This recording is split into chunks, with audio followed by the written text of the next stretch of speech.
Bonjour à tous. Aujourd'hui, nous nous retrouvons pour un nouveau tuto les bases et on va parler du point mousse. On se retrouve juste après ça.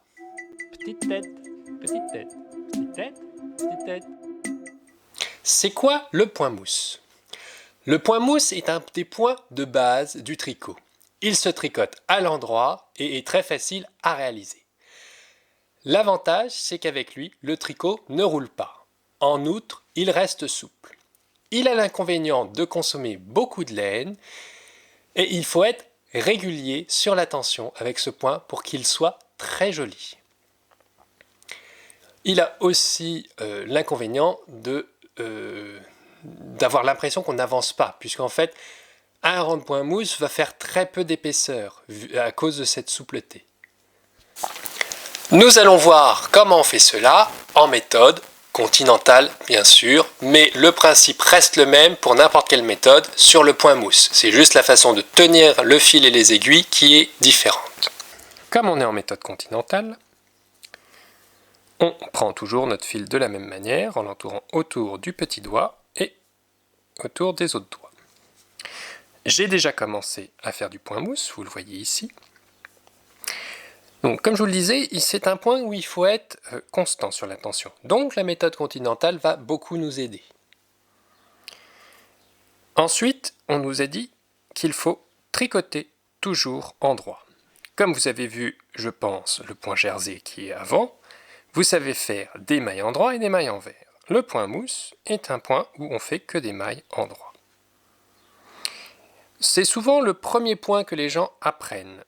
Je ne suis pas fanat comme premier point à apprendre. Je préfère apprendre en premier le jersey, que je trouve qui permet de voir bien la notion maille en droit, maille en vert. Et d'avoir plus facilement une régularité sur son ouvrage qui permettra après, sur un point mousse, quand on l'apprend, de faire la régularité d'office, donc ne pas être déçu par le résultat. Et vu que c'est que des mailles en droit, une simplicité. Donc je ne vous ai pas remontré comment on faisait le maille en droit. On ne fait que des mailles en droit jusqu'au bout du rang.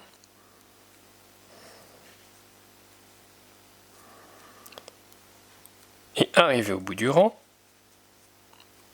on tourne l'ouvrage. Alors vous allez me dire, où est le devant, le derrière, compliqué, puisque le point mousse a cet avantage ou cet inconvénient d'être identique des deux côtés. Et là, on va reprendre, on laisse toujours le fil derrière, et on fait de nouveau des mailles en droit.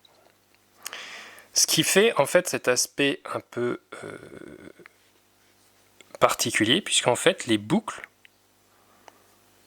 de la maille vont être une fois d'un côté, une fois de l'autre.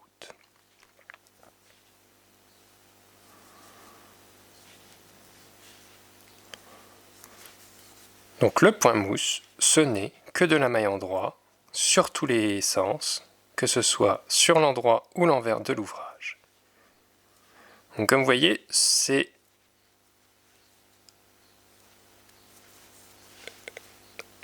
quelque chose qui n'avance pas très vite, malgré que ça soit que des mailles en droit. En nombre de rangs, il faut beaucoup plus de rangs pour pouvoir faire la même distance en centimètres de tricot que par exemple du jersey.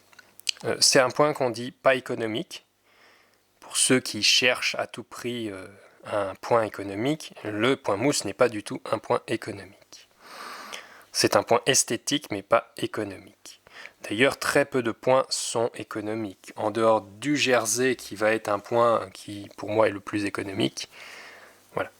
Comme vous pouvez le voir, on a quasiment le même nombre de rangs, mais j'en ai fait beaucoup plus en centimètres ici que je n'en ai fait ici.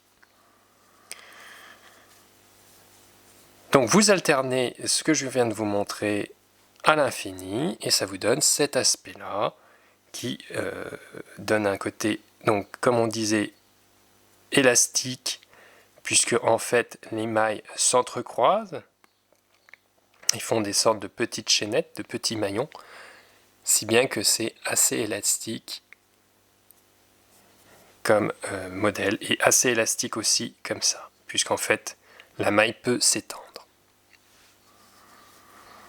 C'est une maille que j'utilise très peu. La plupart des tricoteurs ou des tricoteuses ne l'utilisent presque pas. C'est pas une des mailles les plus intéressantes du tricot. Nous sommes arrivés à la fin de ce tutoriel. Je pense que vous avez apprécié encore une fois ces petits tutoriels sur les bases pour ceux qui débutent. Merci d'avoir suivi. On se retrouve la prochaine fois. N'hésitez pas à commenter, liker. À la prochaine. Bye!